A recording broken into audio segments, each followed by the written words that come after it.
Okay, so you've probably heard the headlines. India is posting some absolutely incredible economic numbers. And believe me, the world is taking notice. But if you look just a little bit closer, a really strange puzzle starts to emerge. One that kind of makes you question the whole story of a booming nation. So today, we're going to decode India's consumption paradox. And this, right here, is the central puzzle. It's such a simple question, isn't it? But it cuts right to the heart of the whole issue. I mean, if an economy is really flying high, shouldn't people be buying more of the basic, everyday stuff like soap and biscuits? This is the paradox we're going to unpack. And look at that number, 7.4% GDP growth. I mean, wow.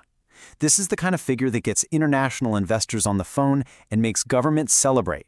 You see a number like that and you think, okay, this is a booming, vibrant economy that is just firing on all cylinders. And it's not just the growth rate. We're talking about sheer size, too. India has climbed the ranks to become the world's fourth largest economy. So on paper, the story looks like an incredible success. But as we're about to find out, the paper doesn't always show the full picture. So let's peel back the layers here, because that single GDP number, as impressive as it is, can be a bit of an illusion. We need to look underneath it to understand what's really going on in the economy. So what even is GDP? Well, at its core, it's just a measurement of the total economic output. Think of it this way. It tells us how big the entire economic pie is. But here's the crucial point. It tells us absolutely nothing about how that pie is being sliced up, or, who's getting the biggest pieces.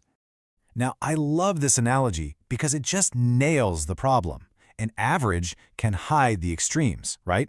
So a seemingly healthy economic average can totally mask the fact that large parts of the population are in deep distress.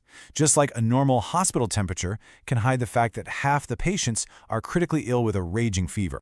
And this leads us right to the main idea for today, the idea that India's economy really isn't one single thing anymore. It's almost as if it's split into two parallel tracks, and they're moving in completely different directions.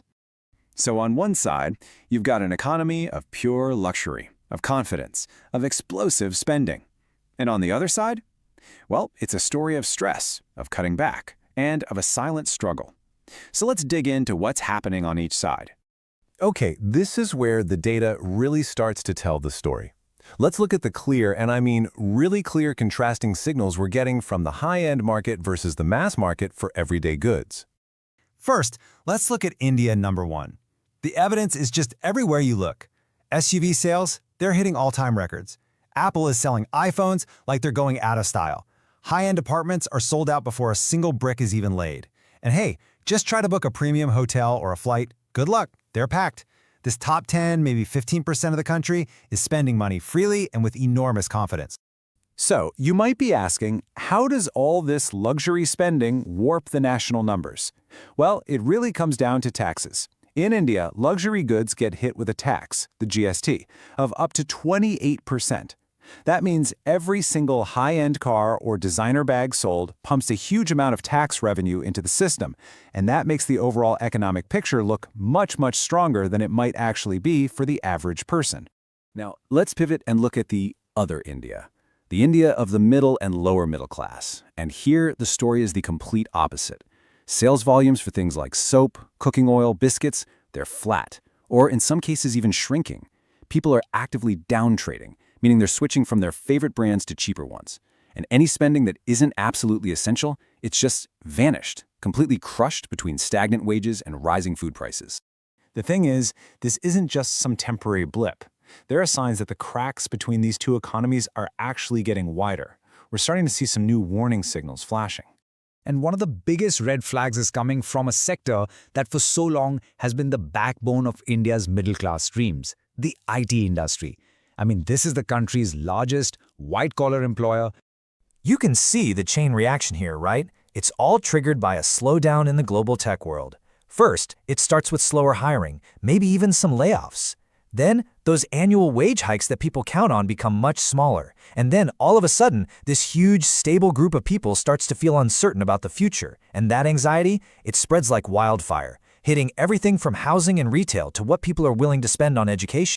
This slowdown in such a key middle-class job sector, it really hints at a bigger issue. We've been talking about the total size of the economy, but what does all that wealth actually mean for the average person? Well, this is where we get a major reality check. So, when you take India's massive economy and you divide it by its massive population, what do you get? A per capita income of around $2,900. And where does that put India on the global stage? Somewhere between 140th and 145th in the world. That is a stark contrast to being the fourth largest economy overall. And that really brings us to the most important question of all, doesn't it? We can get lost in these huge, impressive numbers. But the real measure of economic health isn't just about the total size. It's about broad-based prosperity. Are people's lives, across the board, genuinely improving? Are they actually moving up? So, what does this all mean? Well, it means we probably need to start redefining what healthy economic growth actually looks like, because it's clearly not just about a single top-line number.